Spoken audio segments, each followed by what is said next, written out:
Every person has potential. The question is, what causes some to unlock it more than others?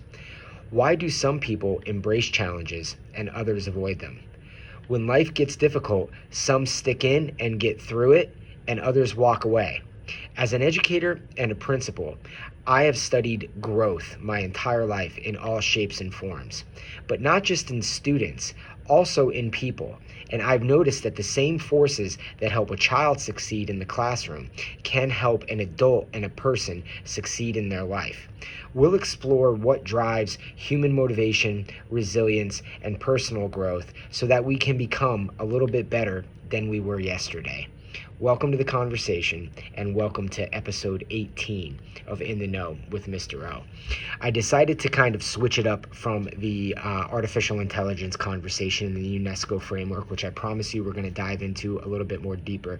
But at the core element of all these things that I've talked about, even with AI and the human-centered agency, I decided to get a human-centered approach in terms of motivation and what drives people, right? What drives people to learn? What drives people to move?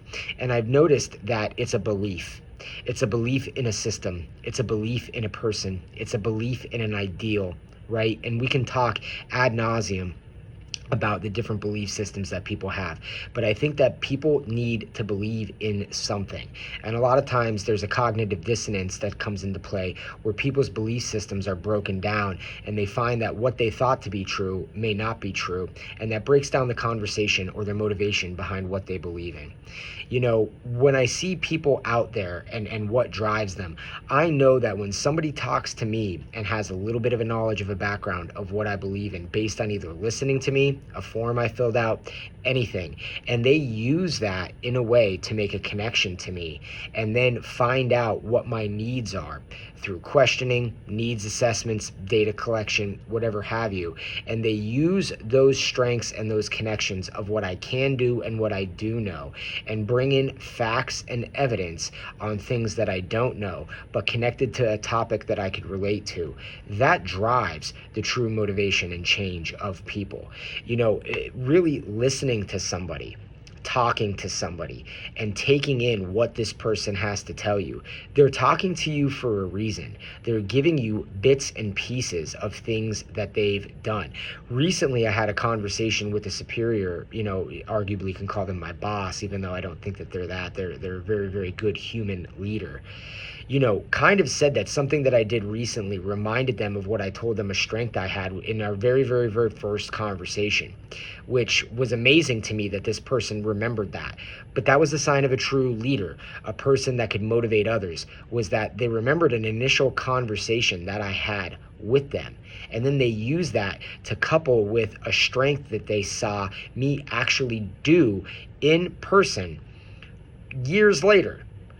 So the key is listening. The key is taking an inventory, as I talk about, and that inventory can look several different ways.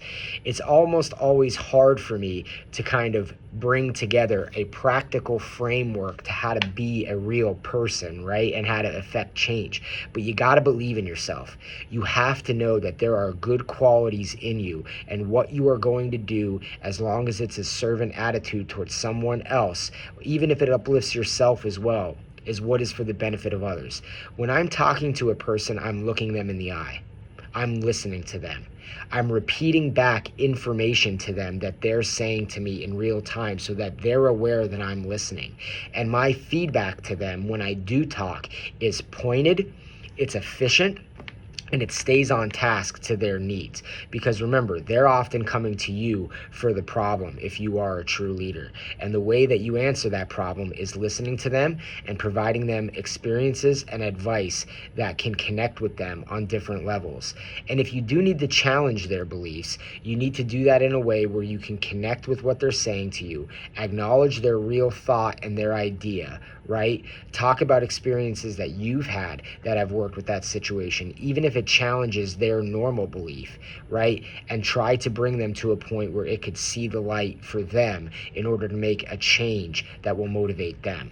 So if you're ever struggling, if you're ever in need, know that there's always somebody out there that you can talk to. I'm one of those people. My contact information is plastered all over my channels. You could always reach out to me. But remember, drive comes from within. Never give up.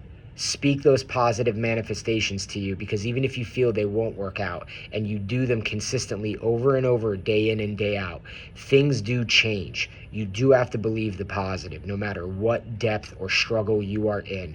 Starting to believe is the one thing you can control in your mind. You can control how you think, even though it's as difficult as as possible. And no, I have been in the depths many, many times with thinking and thought.